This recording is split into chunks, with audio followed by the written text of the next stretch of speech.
Hey everybody, welcome back to Me and My Shadow. I hope this video is finding everybody well today.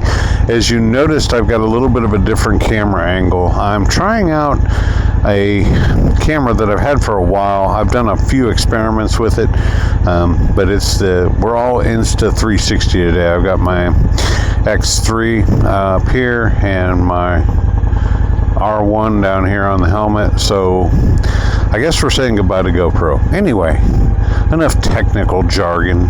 Let's get on with the video.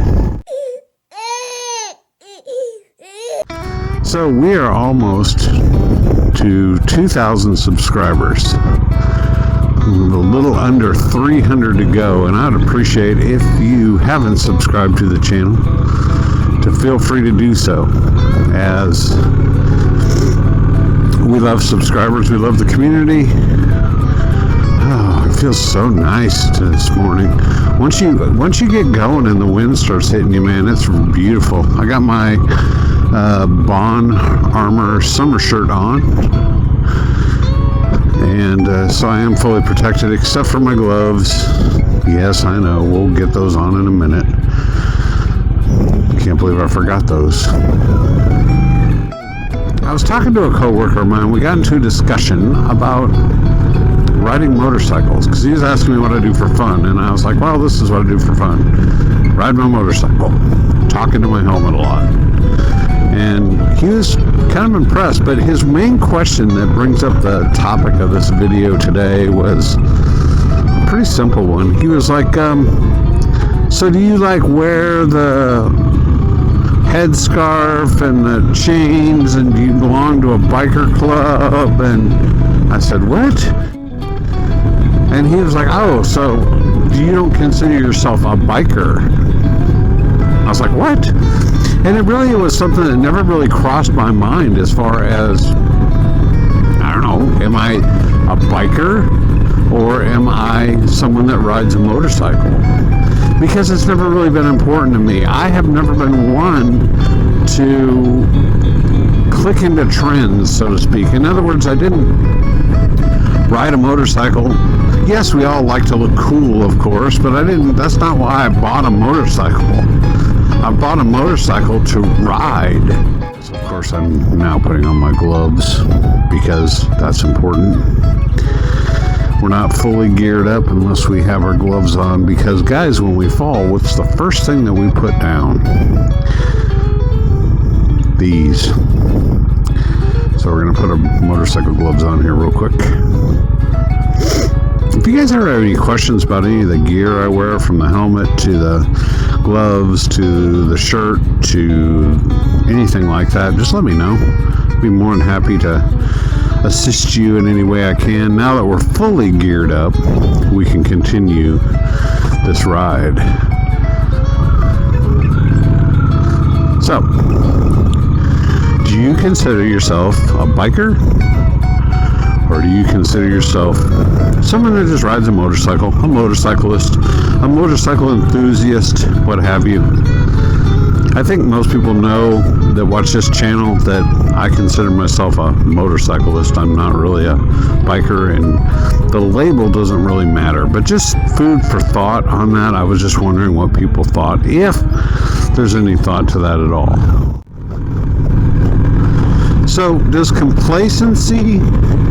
Okay, so a lot of you guys commute to work every day, back and forth, same roads. A lot of you guys and gals, will take the same routes a lot to get out to your favorite riding spot or what have you. Oh, that was a big bump. And you kind of get used to the roads, right? I mean, you get used to,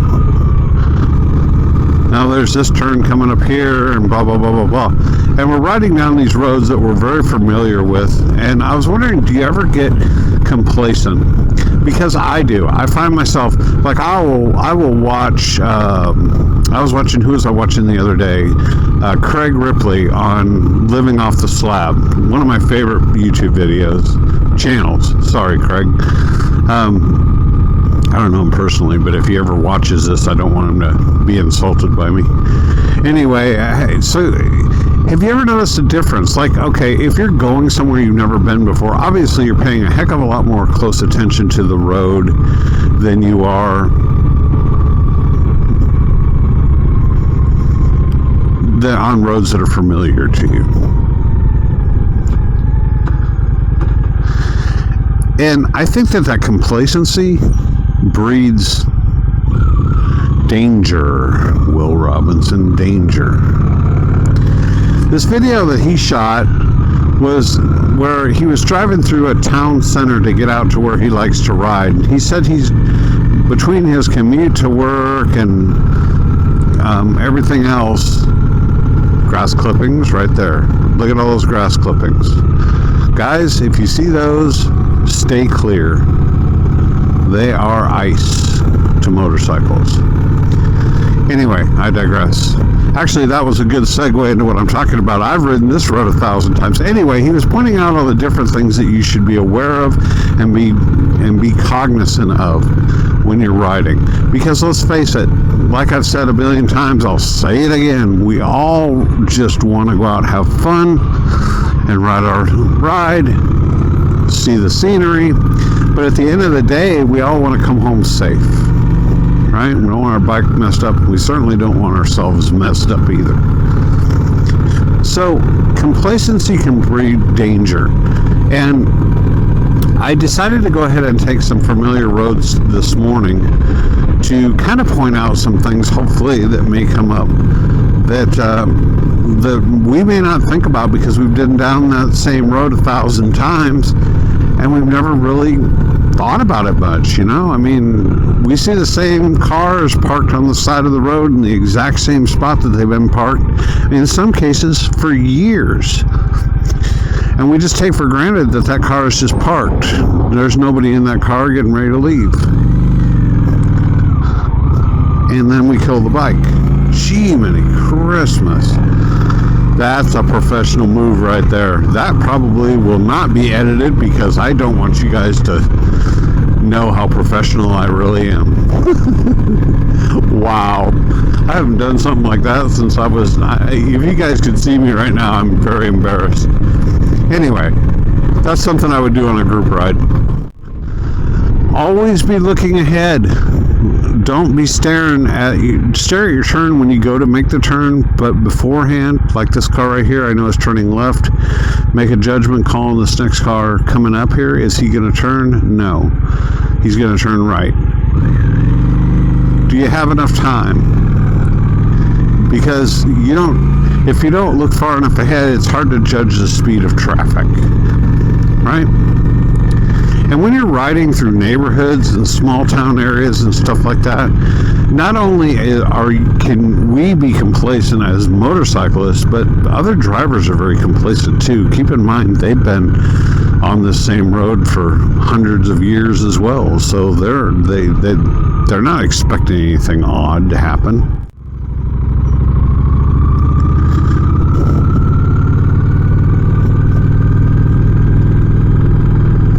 So when we're riding through neighborhoods like this, keep an eye on the cars.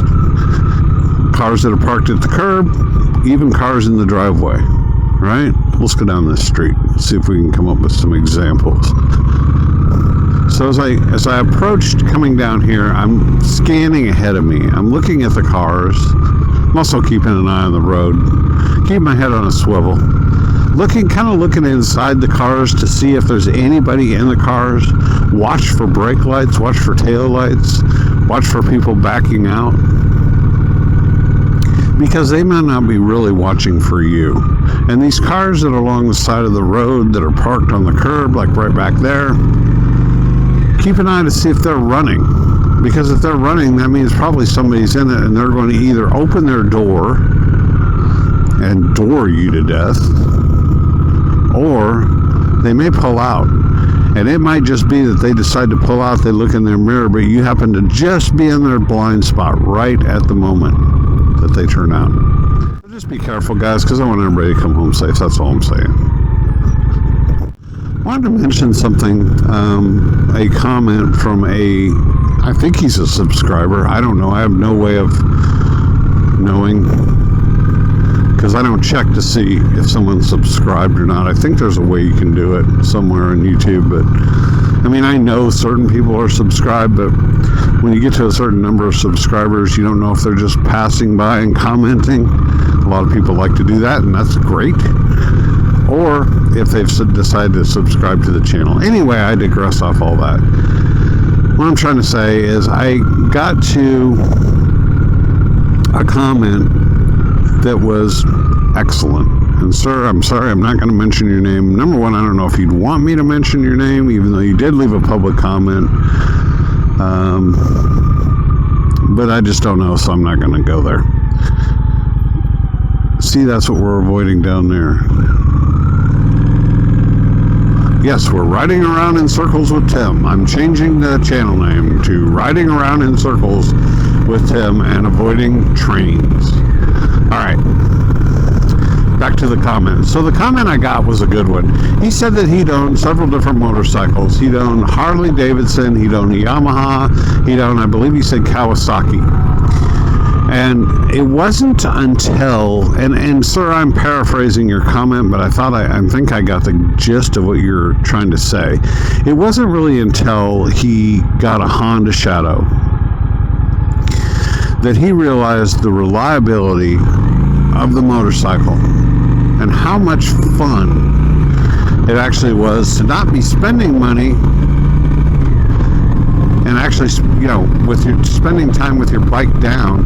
He realized exactly how much fun it was to actually be able to ride a reliable motorcycle. And we're talking about something that starts up pretty much every single time you want it to, something you can count on. Having that reliable motorcycle allows you to have so much more riding time. And think about it, you've already spent thousands of dollars on your motorcycle, your gear, any add-ons that you want for the motorcycle to make the ride as comfortable as possible. You spent hundreds, if not thousands and thousands of dollars on this stuff. And the last thing you really want to do is spend more money on fixing the dang thing. All you have to do is some simple maintenance upkeep, and if you're not comfortable doing the simple maintenance upkeep, then there's no shame. Take it to the dealership. A lot of people do that because they don't want to dig into it. They don't have the time. B, they just simply don't want to do it. And it's easier to pay somebody. So if you have the coin and you don't mind spending the money, then take it to a dealership. Take it to your repair guy when you need to. But the point is that you don't have to as much at all with these Honda Shadow motorcycles and other brands as well. So what I'm saying is, if you're shopping for a new motorcycle, if you're looking for something that's going to actually get you out on the road and ride, get something reliable, do your research. Like right now, I'm actually researching getting a bigger bike. It won't happen for a while. I know I've talked about it on this channel 1,000 times. You're like, yeah, whatever. You're going to be riding that Honda Shadow 750 forever. Well, not really.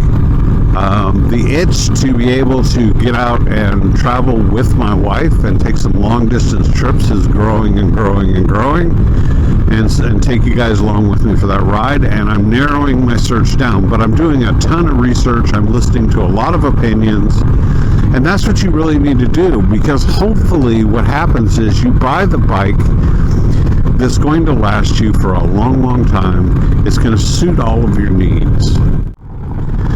Anyway, guys, that is all I have. I hope you guys enjoyed this new view of the camera. I'm going to try to cobble this together into some sort of coherent video. I'm not used to the X3s, this camera right here, I'm not used to the software, but I'll try to get this video posted out today, and hopefully you guys will enjoy the different view. This is a 360 camera, but I'm not messing with it right now. Might go live a little bit later today. Keep an eye on the community post. If I decide to, then we'll jump on there and say hello to everybody and chat for a little while. Leave a comment and let me know what you think. First of all, does the label biker mean anything to you? And second of all, have you ever had a motorcycle that you bought that's been a major disappointment? Oh, we got an acoustic motorcyclist here. Give him plenty of room.